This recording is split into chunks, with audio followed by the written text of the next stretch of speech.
Rahab the prostitute. And it always amazed me when you look at the Bible and you look at the stories of God's people, not everybody was the kind of person you would think God is choosing and God is using.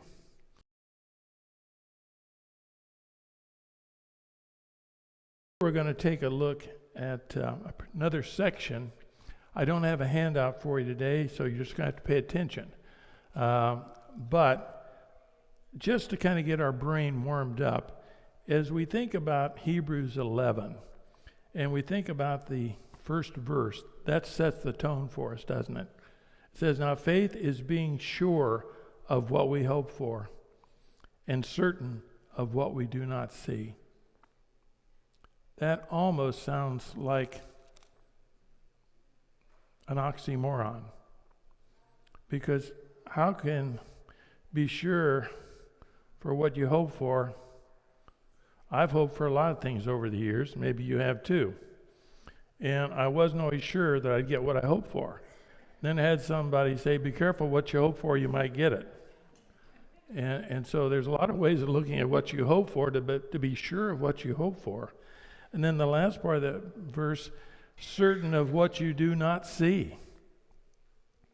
As I look around, some of you have had a lot of experience growing up to where you are.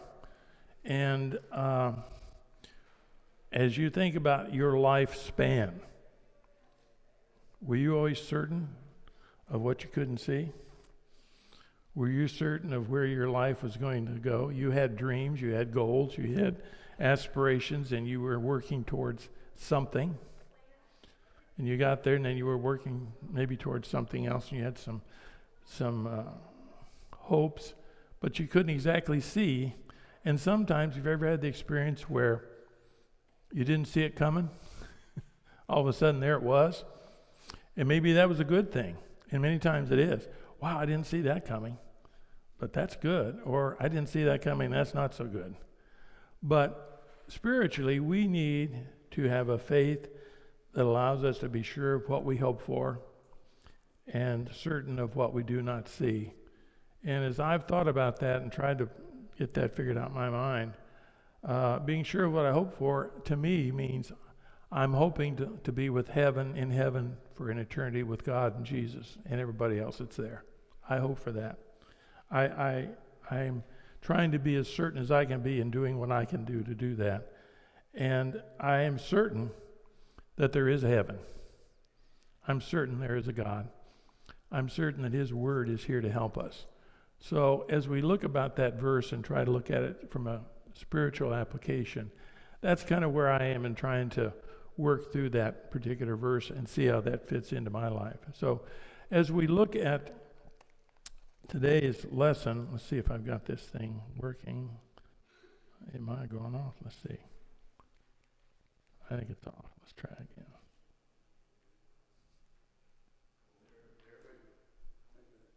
I did it?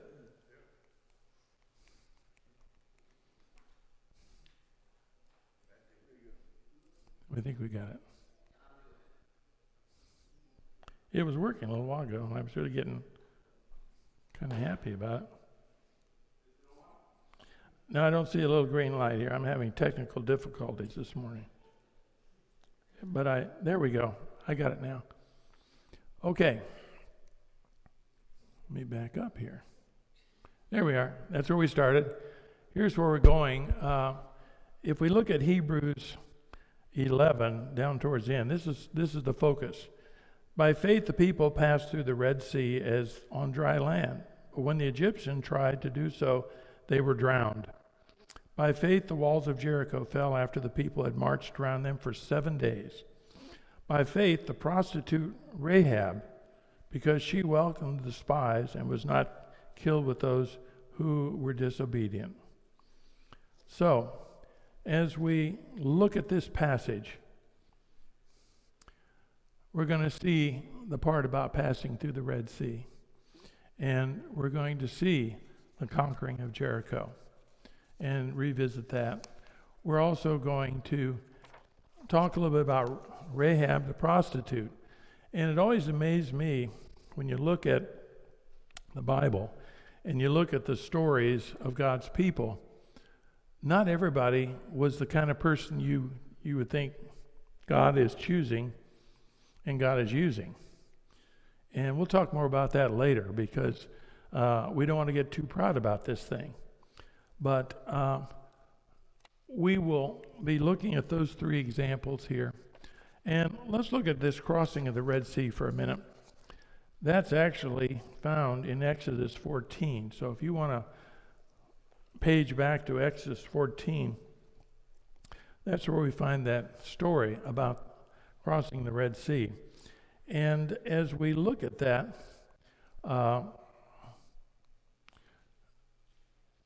Egyptians had courage because they followed Moses and those people, his army, his chariots, and he was hot on their trail. And they had the courage, but they didn't have the faith in God, as compared to the Hebrews, who had courage to walk through there, and they also had faith that God would handle it for them. But they did have some doubts. And I'd like to look at a couple passages here to just kind of point that out to us. Oh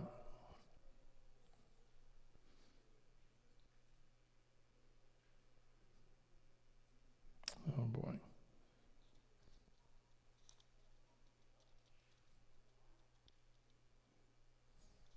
Well, let's look at chapter 14, verses 10 through 12, just for a minute here. And it says here, and as Pharaoh approached, the Israelites looked up, and there were the Egyptians marching after them.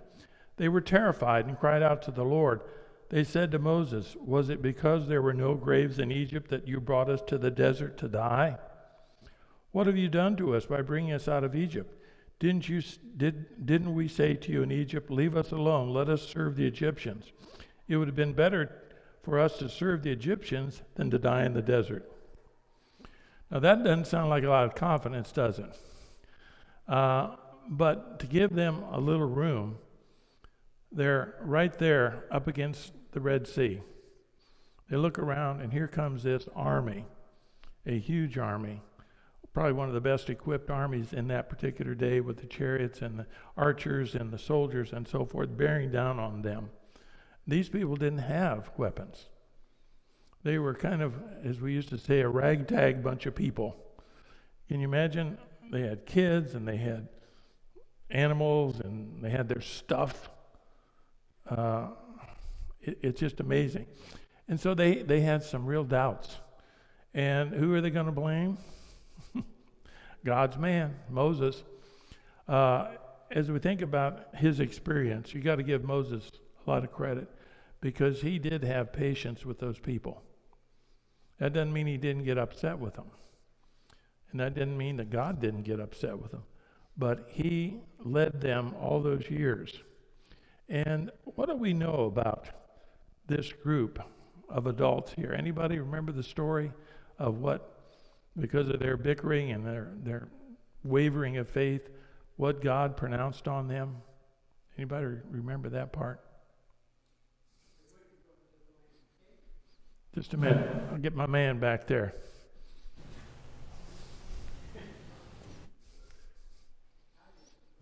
I said they would not go into the land of Canaan.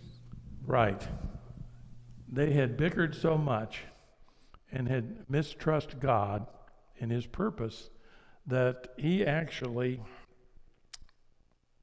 told them that they would not get to go into the promised land. Matter of fact, let's look at that just for a minute, because I wanted to compare and contrast these people. If you look at Numbers, Genesis, Exodus, Leviticus, Numbers, and if you look at Numbers 14, you will find here's where the people are really getting upset with God and with Moses. And they've already passed through the Red Sea. They're waiting to go into the promised land. They've sent the spies out. You remember that story where they sent the 12 spies, and the spies came back. And what was the score on the spies as far as go in and not go in? How many said don't go in because we can't do it? Anybody remember that number? 10. So I left 2 that said, we can do it with God's help. Let's go. And so we find in Numbers 14 that the people are upset. We should choose a leader and go back to Egypt, it says. That's a pretty strong turnaround, isn't it? Here's these people that were faithful, glad to get out, across the Red Sea, and all the miracles that they saw. And they get to the point where they are ready to go into the land that God is going to give them. And they say, we should choose a leader, rejecting Moses and Aaron, and go back to Egypt. We'd be better off to be in Egypt than we are here with God and what we will be. So even though they had faith as they faced the Red Sea, that faith tended to waver at times. And that's where we find God saying that I'm going to destroy these people. If you look in chapter 14, we'll not take the time to look at that. And we find old Moses coming back and saying, God, you can't do that. Now, when was the last time you told God he couldn't do something? Anybody want to tell me about that? I'm not seeing any volunteers. Sometimes we may think, God, I think you're on the wrong track here, but I'm not going to tell him that. And so, in effect, they're saying, God, you're not doing the right thing. We need a new leader. And so God says here in this chapter, okay, Moses, I'll tell you what I'm going to do. I'm going to destroy these people. And in fact, he said, we're going to start over. And Moses pleads and bargains with God. God, you really can't do this. Now, when was the last time you told God he couldn't do something? Oh. But he had the reason. If you do this, these other nations who worship idols will say, look, that God's really not a God at all. Our gods are more powerful than you. And basically Moses says, we got to work with the people we got. And we can do it. The number of people I'm not sure of that was in the group that crossed the Red Sea with Moses' leadership was quite a large number, though. Yes, it was. And there was plenty of evidence and should have been self-confidence between them that, you know, if God can cause a safe passage across the sea, even before that, even, you know, they were closing in. Pharaoh was closing in on them, and God caused a cloud or a sandstorm or something to slow them down so that all that could be affected. Yep. And yet them seeing all of that is a lesson in human nature, I think, that says how easy it is for us to fall back into our old ways. And there was whether it was 500,000 or 1 million or whatever, and that's a large number of people to try to think in your head of following one man anywhere. And especially through a rough area, we would need an officer in logistics to handle that. And I wouldn't want to be that person. That would be a pretty big job. But just to make that movement, move that. And they had animals, and they had stuff, because they'd gotten stuff from the Egyptians before they left. And so they're out there making their way. So I don't want to badmouth these people, but I'm just saying their faith wavered back and forth. And luckily they had a leader that saw God's purpose and that was willing to negotiate with God to say, this is what we have, we need to do what we have, and I'll work with them. I'll do what you want me to do, and if you'll help me, we'll get this done. In the back, way in the back here, my man will be there in just 30 seconds. Chop, chop. Boy, no respect. Something that had never occurred to me before, but listening to you talk about how Moses asked or told God no, it kind of dawned on me that God never had to have any kind of conversation with Moses. Anyway, he's God. If he really wanted to wipe the people out, he would have. I think it was more of an opportunity for us to learn from that example of Moses stepping up as a leader, standing up and saying, listen, you've given me this authority to lead these people. you want me to represent and show what you can do with your people. So he's causing Moses to think and stand up for the commission he's been given in a way. So I think that's kind of an example for all of us, that when you're trying to lead others, especially eldership, a lot of times you have a lot of people in the flock that are going back and forth as to what they want to do or not do, or support or not support. But the elders, have to try to work that out to where they are still glorifying God in all that they do. So I think it's kind of a good example for all of us to look at and think about it from that standpoint. I appreciate your thoughts. The question is, can we and should we negotiate with God? Is he a God that will negotiate with us? And I would say there may be a yes, a qualified yes there, if we are seeking to do his will, if we're seeking to carry out what he has asked us to do, and we are doing our very best, and we are dialoguing with him, maybe that's a better word, seeking his continued guidance as we've encountered something we hadn't anticipated. And Moses was a good person to do that. I think he had training, best training of his day, and I think his personality was such. But still, that's a pretty big thing to say, God, I think we're making a mistake here. we got to go back and rethink this thing. This gentleman here needs to say something. I appreciate what Lance brought. Particularly, it's not arguing or negotiating with God in terms of an elder circle decision. It's a discernment made after pleading with God. The best approach is from a prayerful perspective and a listening perspective of what is God really saying, pleading with him that help us for the clarity, the wisdom, and the discernment decisions. Right. And wouldn't it be nice if our lives was a straight line, was linear for you math people? I don't know too many people that have a linear life.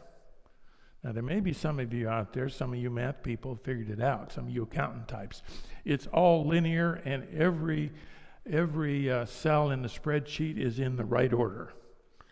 But most of the people I know about, their life is not linear. It kind of goes this way, then something else happens, and you end up over this way. It's kind of like riding in a boat on a choppy sea. You think you know where you're going, and you got a direction, but all of a sudden you get another little boost this way, and you have to make some adjustments with God's help. And I think Moses could see that. He knew what the plan was. He knew what God wanted to accomplish, and he was willing to do God's will. But as they encountered some different things, I think he was wise enough and faithful enough to God to say, okay, God, we got to make an adjustment in our course here. We're still going to get to the promised land, but this has come up and it's a big deal. And guide me, help me. Let's work on this thing and make sure we're going in the right direction. But I just wanted to point this out because these people were God's people, and God chose them, and God provided a way, and yet they weren't perfect. Yes, sir. I think I've said this before, but God uses unique people, I think, to accomplish his ends at times.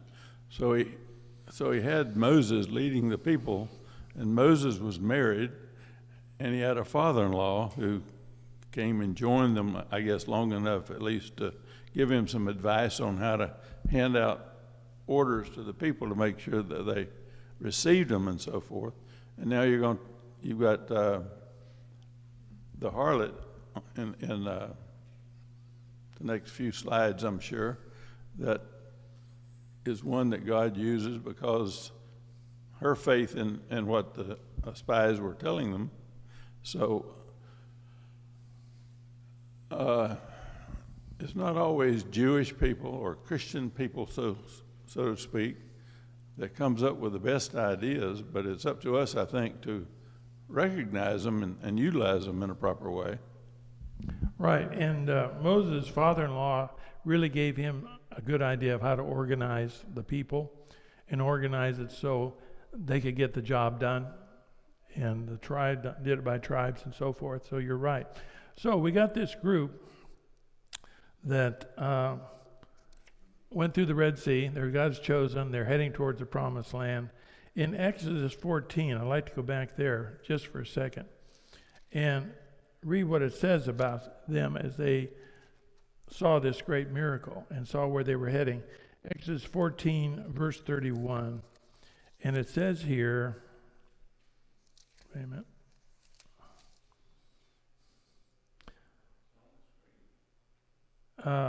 31. And when the Israelites saw the great power the Lord displayed against the Egyptians, the people feared the Lord and put their trust in him and in Moses, his servant. So after they saw that miracle of the parting the Red Sea and they survived and were on their way and so forth, they had a lot of trust in God, and their faith was in God, and they trusted God's man to lead them. It's only later that trust and that faith wavered. And so I guess without trying to point a finger at them, we need to take heed lest we end up like them and our faith wavers and we kind of lose the sight in the direction we need to go. And I think they were human and we're human. But yet, in Hebrews 11, it talks about these people in the hall of faith. Mentioned them specifically. That's pretty big. Let's move ahead here. My machine's working. Conquering Jericho. If we look at Joshua, this is where we find that story in Joshua 5. If you've got your Bibles handy, we can run over there. And I wanted to just check something here because as I looked at this again, they were coming into a land that had all kinds of people of different, we'll just say nationalities. And they worshiped different gods, and they'd lived there for a long time. And they had fortified cities, and they had standing armies. And they were well entrenched in this promised land. And in comes this ragtag bunch of immigrants, we'll call them, who'd been slaves all those years and had been out in the desert, and God kind of worked it out so that only those who were below 20 who wandered through there was the new group. The others had died in the desert. And so he comes in there, and God tells them, now you can take Jericho. Not a problem. Now what I want you to do, I want you to get everybody out there. I want you to select the ones to have the trumpets, and I want you to walk around the city. And it was a walled city, a fortified city with high walls, thick walls, everybody in there. And I want you to walk in there, and you're going to conquer that city. Now, Shaq, you have had some experience with military, as I understand. In your best judgment, as a military man, would this plan be something that would be recommended by the Joint Chiefs of Staff? No. And it would probably take 5 years to get it staffed. My mic man let me down there. He said the answer was no, the Joint Chiefs of Staff would not recommend this battle plan. And number two, it would take 5 years to get it ready. I think you're rather optimistic.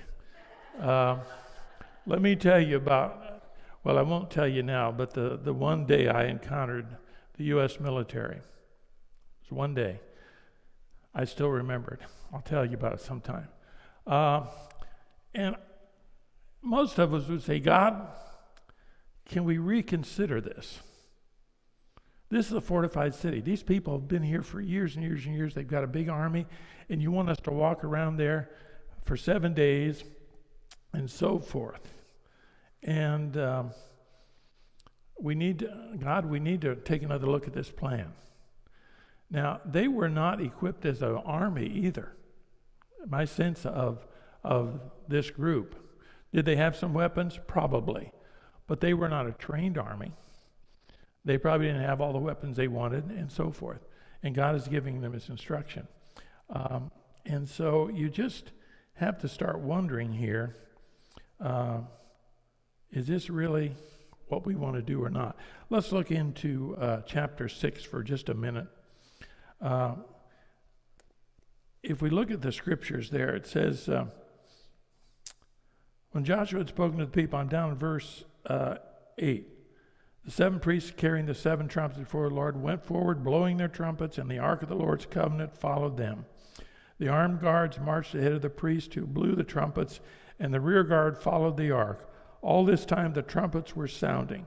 That was their weapons, trumpets. And some of you have probably played trumpets. And if you did, you probably didn't think of it as a weapon. And it's a nice instrument, but it's not a weapon. But Joshua had commanded the people, do not give a war cry, do not raise your voices. So they're walking around silently. Do not say a word until the day I tell you to shout, then shout. So he had the ark of the Lord carried around the city, circling at once. Then the people returned to camp and spent the night there, and so forth and so on. And then, as you know, on the 7th day they got up at daybreak, marched around the city 7 times in the same manner, except that on that day they circled the city 7 times. The 7th time around, when the priest sounded the trumpet blast, Joshua commanded the people, shout, for the Lord is giving you the city. The city and all that is in it are to be devoted to the Lord. But keep away from the devoted things so that you will not bring about your own destruction, and so forth. It's on down, verse 20. When the trumpet sounded, the people shouted at the sound of the trumpet. When the people gave a loud shout, the wall collapsed, so that every man charged straight in, and they took the city. They devoted the city to the Lord and destroyed with the sword every living thing in it, men and women, young and old, cattle, sheep, donkeys. It's interesting, the walls collapsed and the people ran in. So they collapsed in. So they didn't have to have the walls fall on them. God said, they're going to fall in, you just climb over it and go in and take the city. That would be a moment, I think, where you'd probably feel like, yes, this is the God I want to serve. In spite of the illogical battle plan, the shouting, the trumpets, the marching around. I wondered what the folks in that city thought as they saw these people doing this.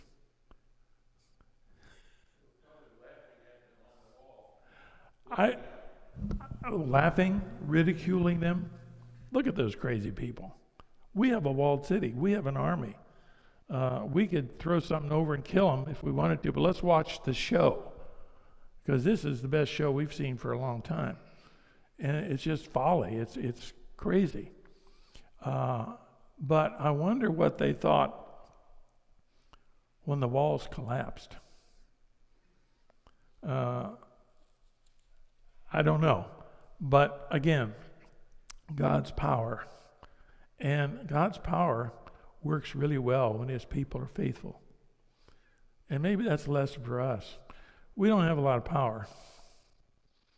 At least I don't feel like I do. But if I'm trying to do God's will, we have power, don't we? We can see good things happening. We can see God's will happening. Can you imagine in this area in which we live, this part of Pasco County, if we continue to do God's will as best we can, I'm talking about each one of us doing what we can and doing what God wants us to do, can you imagine the power that he's going to use to bring about what he wants? It's amazing. It really is. And I think we need to keep thinking about that, because just like he used the people to do something that seemed foolish to conquer this inconquerable city, I think he can do that for us today. I think that power is still, God's the same God. He just got a different cast. We're the cast now, not those people. So let's move on here, and let's talk about rehab for just a few minutes here.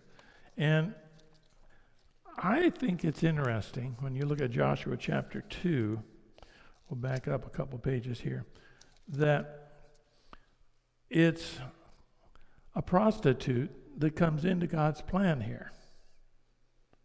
Again, if you were looking for somebody that's going to help you do God's will, there's probably certain people that you and I wouldn't think of first. And this lady did something that caused God's plan to move forward. What did she do? I need my mic man to help me here. What did Rahab do that allowed God's plan to work? Let's get that back again. Who was that?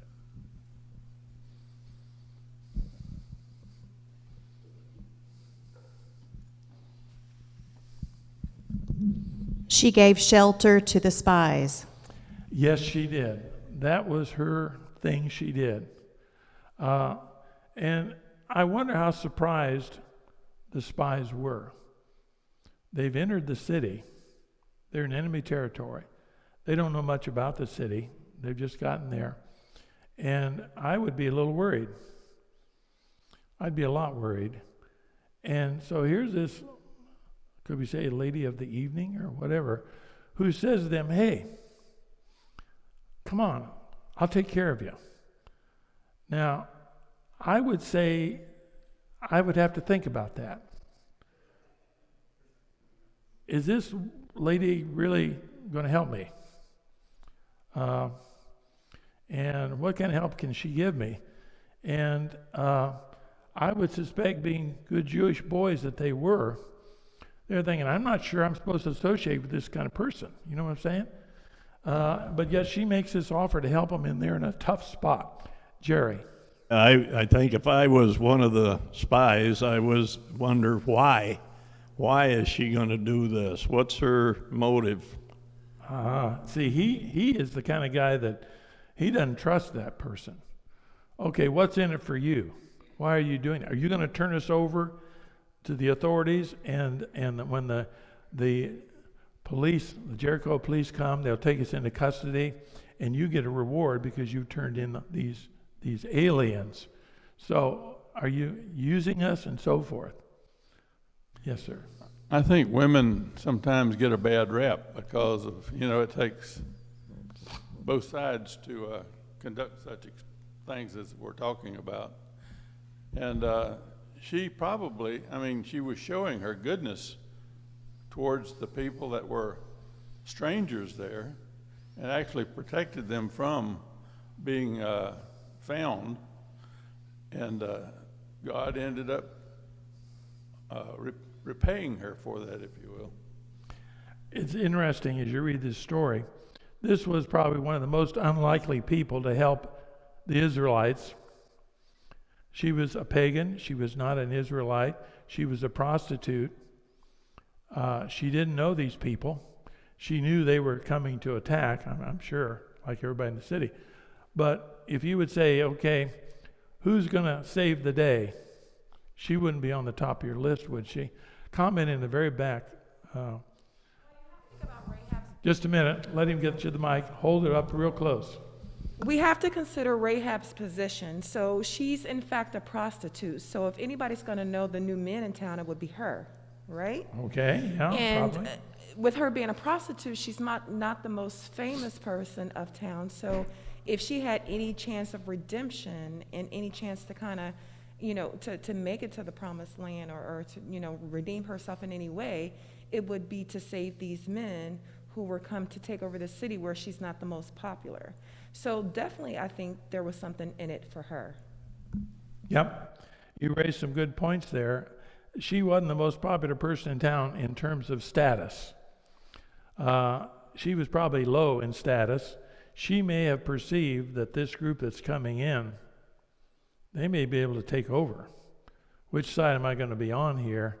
And she may have been the kind of person that rooted for the little guy. I don't know. We don't know much about her personality. We just know who she was, what she did. Yes, sir. I hope I'm not stealing your thunder here, but we all who've studied this know that she is in the lineage of Christ. We're going to get to that. Yes, sir. Hang on to that. We're going to get there. So she hides the spies at risk to her own life. She helps them to leave the city so they can get away and so they can report back what they found about the city itself. Major player in this story. God used her to help his plan move along. And it wouldn't be somebody that we would ordinarily think would be the one. But let's look on down to Joshua chapter 6, just so we can kind of get this wrapped up. Now I've got a couple questions I want us to look at. If you look at Joshua chapter 6, they come in and they destroy they defeat them. They destroy the town. But you get down to verses 22 and 23.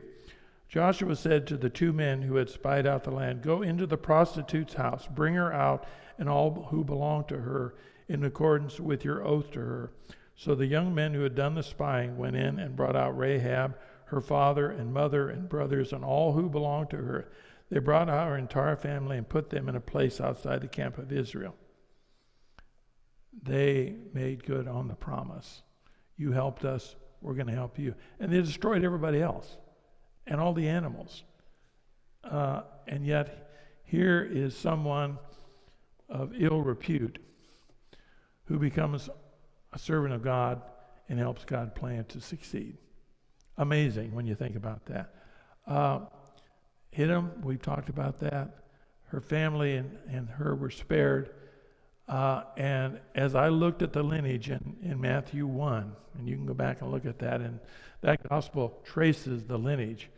If I counted it right, and I did it 3 times, so I think I'm pretty close, she would have been the great grandmother of David, and she was in the lineage of Christ. Now, she's not the only non-Jewish person in the lineage of Christ, but we haven't got time to look at that. But who would have thought? Makes you wonder, doesn't it? But it's part of God's plan. Let's move ahead. We got just a few minutes left, and I just want you to consider some things. Is it wrong if your faith wavers?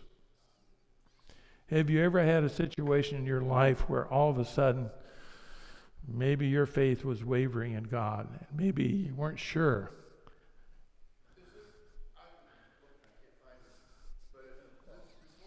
Hang on, he's bringing the mic. Okay. And you got to hold it close. Thank you. I was looking, but I can't find the scripture, and you probably know it if I'm correct in this. Doesn't it say in scripture that the ways of God seem like folly to men, or something?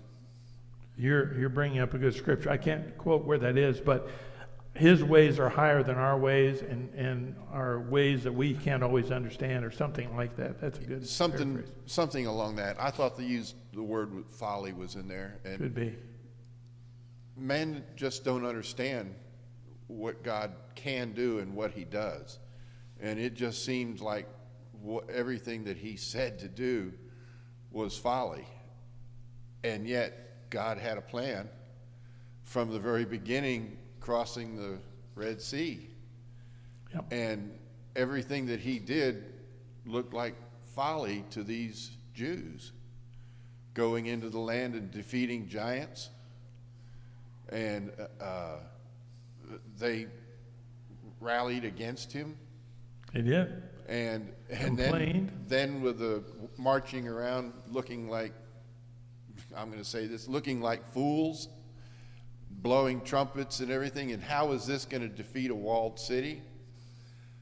It looked like folly to men, but it was God's plan to show how he could make things happen in such a foolish looking way.